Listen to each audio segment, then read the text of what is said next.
Hali efirga uzatilmasidan turib, butun Koreyada shov-shuvlarga sabab bo'lgan ajoyib dorama haqida eshitdingizmi?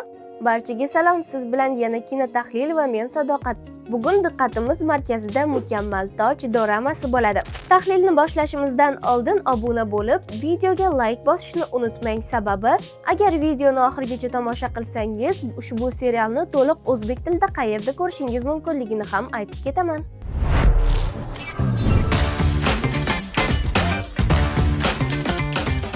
Ochig'ini aytsam, serial haqidagi xabarlar chiqqanidan so'ng men ham juda qiziqdim va premyera bo'lishini intizorlik bilan kutgan edim. Sababi esa oddiy, bir tomondan mashhur aktrisa Ayu, bir tomonda esa aktyor Byon Wo-seok. Shuningdek, serial zamonaviy qirollik voqealari haqida hikoya qiladi. Bunday kombinatsiya muvaffaqiyatli chiqishi aniq edi va premyera bo'lgandan so'ng aynan shunday ham bo'ldi. Ammo finalga yetib kelganimizda tomoshabinlar ikki guruhga bo'linishdi. Bir tomoni doramani sevib tomosha qilgan tomoshabinlar, ikkinchi tomondan esa katta umidlar qilgan, ammo hafsalasi pir bo'lgan serial muxlislariga. Xo'sh, bunga nima sabab bo'ldi? Keling, birgalikda tahlil qilamiz. Shu joyda meni eng qiziqtirgan narsa bu doramaning syujeti emas, balki uning g'oyasi edi. Chunki bu yerda gap shunchaki muhabbat haqida ketmaydi.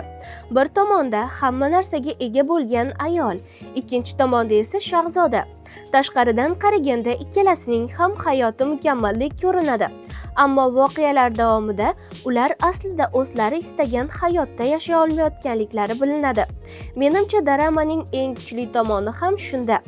Bosh qahramonlarga kelsak, aktrisa Ayu ijro etgan Son Hye-ju doramadagi eng muhim obrazlardan biri. U boy oiladan chiqqan, biznes olamida o'z o'rniga ega ayol. Ammo dorama davomida uning pul va obro' bilan hal qilib bo'lmaydigan muammolari ham borligi ayon bo'ladi.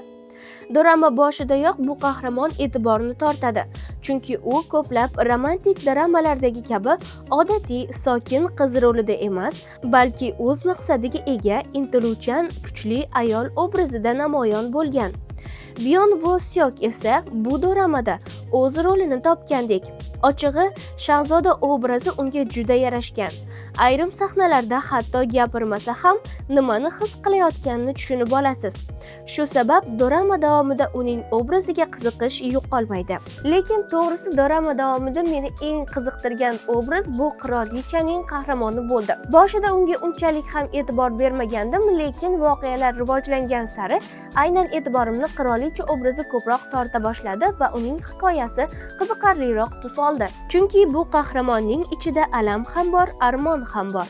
Ayrim paytlarda uni yomon ko'rasiz, ayrim paytlarda esa tushunishga harakat qilasiz.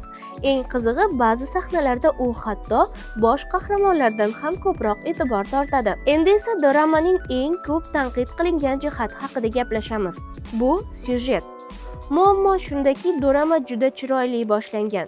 Tomoshabinlarda katta qiziqish uyg'otgan, lekin vaqt o'tishi bilan voqealar rivoji juda sekinlashib ketgandek taassurot uyg'otishi mumkin.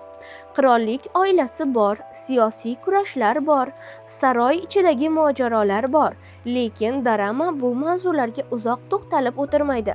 Shu sabab ayrim voqealar kutilganidan tezroq yakunlangandek tuyuladi. Lekin doramaning kuchli tomonlari haqida gapirmasdan ham iloj yo'q. Eng avvalo uning vizual tarafi e'tiborni tortadi. Kostyumlar, dekoratsiyalar va saroy muhiti juda chiroyli ishlangan. Har bir detalga ahamiyat berilgani shundoq sezilib turadi. Ayniqsa saroydagi sahnalar doramaga o'ziga xos muhit beradi.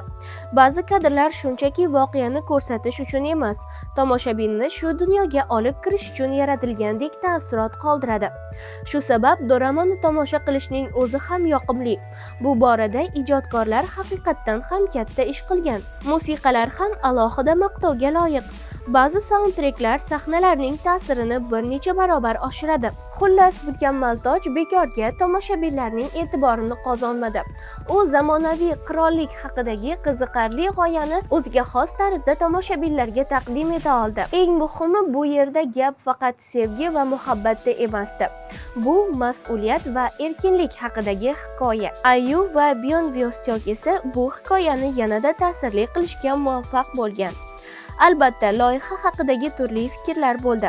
Lekin bir narsani inkor qilib bo'lmaydi. Mukammal toj 2026-yilning eng ko'p muhokama qilingan koreys dramalaridan biriga aylandi va bu har qanday loyiha erisha olmaydigan ajoyib natija. Agarda siz ushbu doramani tomosha qilgan bo'lsangiz, u haqidagi fikrlaringizni izohlarda yozib qoldiring. Agar hali ko'rib ulgurmagan bo'lsangiz, sifatli holatda professional dublyaj bilan Ria Play platformasini yuklab olib, hoziroq tomosha qilishingiz mumkin. Yana ko'rishguncha omon bo'ling.